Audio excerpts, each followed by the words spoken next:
E aí, feras leitoras, estamos aqui para mais um vídeo da série Classiana Fulvestre com o livro que foi feito para quê? Para pagar minha língua, né? Estamos aqui para isso, vamos pagar a nossa língua. O livro do Jorge Amado, Capitães da Areia, certo? Esse livro, por que pago minha língua? Porque eu tinha certo preconceito com Jorge Amado, né? Achava que leu um, leu todos, né? Então tinha Gabriela Cravo e Canela, Tieta do Agreste, Dona Flor e seus dois maridos, e eu digo, ai, que saco, sempre a mesma coisa, sempre o mesmo lugar, as mesmas histórias, blá, blá, blá. E aí o que acontece? Me deparo com esse livro, que é, sem dúvida, um dos melhores. Um dos melhores. Bom lembrar, antes da gente começar a nossa história propriamente dita, a gente falar aqui de que esse livro é mais um livro do Romance de 30, o Regionalismo de 30, assim como no vídeo anterior que a gente viu Graciliano Ramos, né, com Angústia, Romance de 30, publicado em 1936, Capitães da Areia, e não de areia, da areia, é de 1937. Também no mesmo momento histórico do Brasil, Estado Novo, era Vargas, ditadura Vargas, né? Também, assim como Graciliano, Jorge Amado também foi perseguido pela ditadura Vargas. Inclusive, esse livro especificamente foi queimado em praça pública com ata. É importante dizer isso, com ata. Não é porque decidiram ali, né, e queimaram, não. Com ata mesmo, mandando o recolhimento de toda a edição e esses exemplares serem queimados em praça pública, e foram queimados em praça pública por ordem governamental. Então, com ata registrada, certo? É o romance da primeira fase do Jorge Amado. Dona Flor e seus dois maridos, Gabriela Cravo e Canela, Tieta do Agreste, são livros da segunda fase, né, que é uma fase mais irônica, uma fase mais sensual. Essa primeira fase é uma fase mais comprometida com a denúncia social, panfletária, né? É uma fase, digamos assim, uma fase mais revolucionária e socialista do nosso querido Jorge Amado, tá? Então estamos aqui nesse momento. E aí, esse livro, Capitães da Areia, é justamente uma denúncia, né? Como diz a Zélia Gattai em uma entrevista, né? O Jorge Amado pôde falar desses meninos com tanta propriedade e do trapiche e viver e falar deles tão humanamente, né? Sem essa visão estereotipada do marginal no sentido pejorativo, mas da marginalidade de como essas crianças, que eram crianças, apesar de terem uma vida adulta, né? Eram crianças de no máximo até 17 anos, de 13 a 17 anos, alguns ainda menores que isso, como elas chegaram àquele ponto de estar ali. Eles realmente foi para esse trapiche, esse casarão onde esses meninos viviam, e ele dormiu ali com eles e conviveu com eles para ter essa real noção disso tudo. A Zélia diz isso numa reportagem. Então, ele realmente tinha essa visão mais humana dessas crianças. Tanto que eu indico a vocês um dos capítulos mais importantes desse livro, que é o capítulo As Luzes do Carrossel, que é poético a visão. E a gente tem a real noção de que eram crianças de fato. O encantamento daquele carrossel é um capítulo poético até, sobre o encantamento daquele carrossel naqueles meninos, né, que tantas vezes são invisíveis e tratados como criminosos. Sim, eles cometem delitos, né? Mas por que eles chegaram a esse ponto de cometer delitos? Né? Que vida foi essa que eles levaram que chegaram a esse ponto de ter que abandonar suas próprias casas e viver na rua sem ninguém, sem pai, sem mãe, e cometer esses delitos para viver, ok? Então, esclarecido tudo isso, vamos aos fatos, né? Então a história, nós não vamos ter um protagonista na história. O protagonista da história é o grupo. Então, essa história é contada em mosaico, tá? Em mosaico. Ou seja, eu não tenho um personagem importante. Cada um desses meninos tem a sua importância e é através desse mosaico que nós vamos conhecendo cada um deles. A estratégia do narrador é um narrador onisciente, né?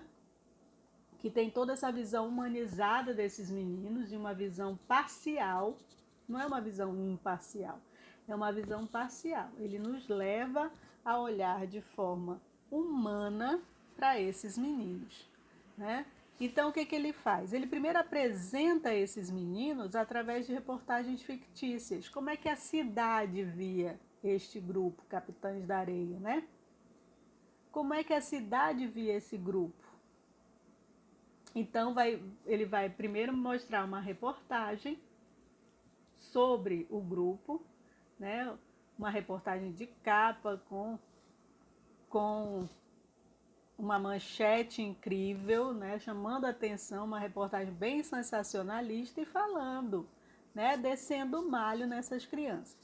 Aí vem, em reação a essa reportagem, nós temos a carta da mãe e a carta do padre. A carta da mãe de um dos meninos e a carta do padre, que era o padre que ia lá de vez em quando, que levava comida e alento para essas crianças, né? Então, a denúncia da mãe e do padre, né, é importante dizer que como ela é disponibilizada nesse jornal, enquanto a reportagem tem uma manchete enorme, né? Aí vê aí a denúncia da questão do jornal ser muito conivente com o governo, né? Então, uma visão parcial e propensa ao governo. Então, essa reportagem que denuncia esses meninos, que os trata como marginais, né? Tem esse destaque e a carta da mãe e do padre fica perdida lá no meio do jornal em reação. E aí temos a reação a essas duas cartas, a reação do diretor do reformatório a essas duas cartas. Ele diz que a mãe ele não está nem aí, não vai responder a ela, e fala ao padre, e a mãe na carta diz que esses jornalistas fossem lá no reformatório, né? Ela denuncia os maus tratos no reformatório, que os meninos saem mais revoltados do que entraram, e pede que esses jornalistas vão lá sem hora marcada para ver como é o reformatório e se certificar de que ela está dizendo a verdade, né? Que o filho dela sofreu muito lá dentro, que essas crianças saem pior do que entraram. E aí, o que acontece? O padre também reforça essa visão da mãe na sua carta e tal. E aí o diretor do reformatório, na sua carta, né, se defendendo, dizendo que não, que eles têm a questão de educacional e recreativa, que as crianças são felizes lá dentro e blá, blá, blá. E fala para os jornalistas irem naquele dia e naquela hora visitar o reformatório e comprovar tudo que ele está dizendo, mas ele só pode atender naquele dia e naquela hora, ou seja, tudo maquiadinho, né? Então esses jornalistas vão lá e realmente está tudo bonito e tal, e eles refazem uma reportagem também imensa, com destaque, sobre o reformatório e dizendo que aquela mãe realmente estava equivocada, que aquilo tudo era uma mentira e que realmente o reformatório está de parabéns e o diretor fulano de tal também, porque trata as crianças muito bem e as crianças são felizes lá. Apresentado tudo isso e mostrando essa coisa tendenciosa do jornal, o Jorge Amado, o narrador, né?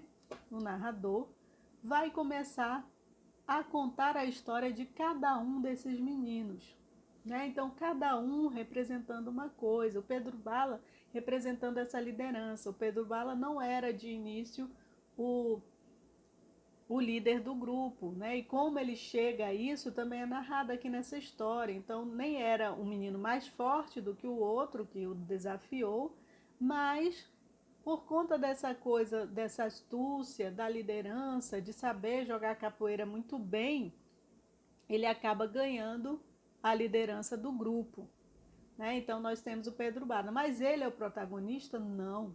Como eu disse a vocês, a história é contada a partir do mosaico da vida desses meninos e cada um deles tem uma história e que você vai conhecendo essa história. Então cada um representa uma coisa nessa história. Então temos ali, ele vai desenvolvendo, desenrolando essa história através da história de cada um dos meninos, como chegou até ali, né? E aí chega um momento, né? E contando todos os delitos, em determinado momento a gente se choca com as coisas que acontecem, né? Os estupros, a forma como eles abordavam mulheres. E é muito importante dizer que apesar de terem essa idade, esses meninos viviam como homem, eles bebiam, né? Eles tinham mulheres, tem o gato, por exemplo, que se torna cafetão, né, de uma prostituta, né, depois que ele a convence de ficar com ele se torna o cafetão dessa prostituta, né?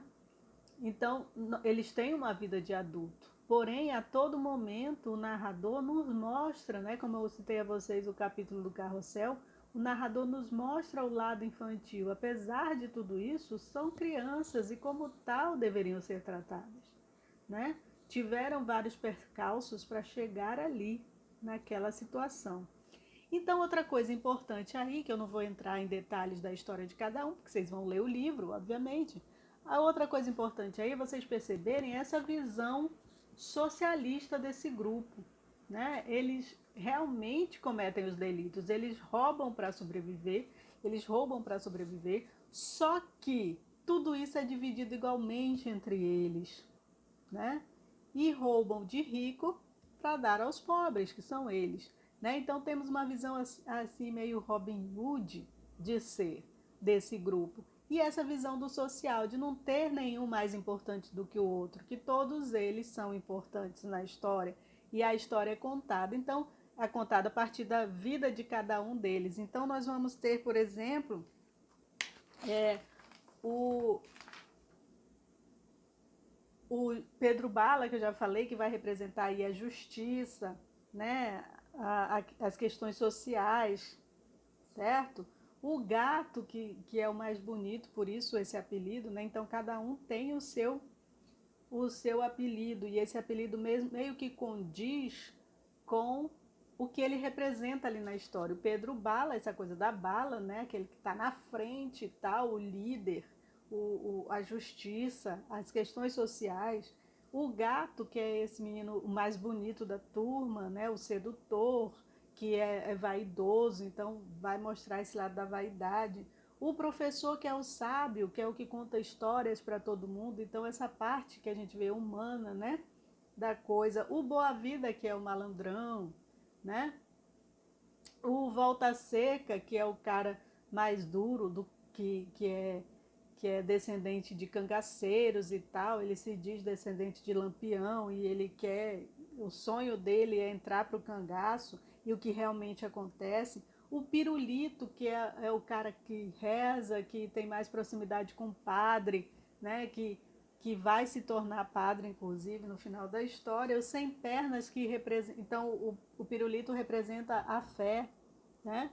E aí nós temos também uma questão nessa coisa relacionada à fé, nós temos a questão do sincretismo religioso. Além da gente ter o padre que participa ali, que ajuda esses meninos, a gente tem também a mãe de santo. Inclusive, um dos delitos é para recuperar um santo que foi roubado do terreiro dessa mãe de santo que eles protegem, né? E tem o cara que ensina capoeira para eles, tem tudo isso. Então, eles têm essa visão da fé e do sincretismo religioso ali bem comum na Bahia, né? E aí temos o sem perna. O sem perna, ao mesmo tempo que ele representa o ódio, né, o rancor, o abandono, ele também representa a carência daqueles meninos, porque o sem perna, como era o aleijadinho, né, que puxava de uma perna, ele era usado pelos meninos para dar o golpe. Ele ia para a casa das famílias e aí de lá de dentro, né? Ele convencia as famílias e tal de que ele era uma boa pessoa, era meio que adotado ali. E aí, de lá de dentro, eles arquitetavam o plano para roubar aquela família, né? E numa certa família lá, ele meio que fica meio em dúvida se vai ou se não vai, porque aquela família o tratou muito bem, o dá a bicicleta para ele de presente. E aí essa carência, essa falta de pai e de mãe aflora ali, né? Mas no fim, a, a coisa da fidelidade ao grupo prevalece, né? Que é a questão do social que a gente mostra aqui, que esse grupo é bem isso, a questão social, né? A questão do grupo ser mais importante do que a minha, as minhas necessidades. Então, ali a coletividade ser mais importante do que o ego. Então, o sem pernas opta pelo grupo, né? Então nós temos isso aí. E temos ali um grupo só de meninos. E a revirada nessa história se dá, né, quando da chegada da Dora. Né? E aqui entra uma coisa bem atual para a gente, que também, que vocês se quiserem usar nas redações de vocês, que é a questão da epidemia. Né? A Dora, ela fica órfã, ela e o irmão, né, ficam órfãos na epidemia de varíola, né, a bexiga. E aí temos aqui essa denúncia também de como eram tratados, né, jogados nesses guetos, né, afastados da cidade, deixados para morrer à míngua lá, como eram tratados essas pessoas mais carentes.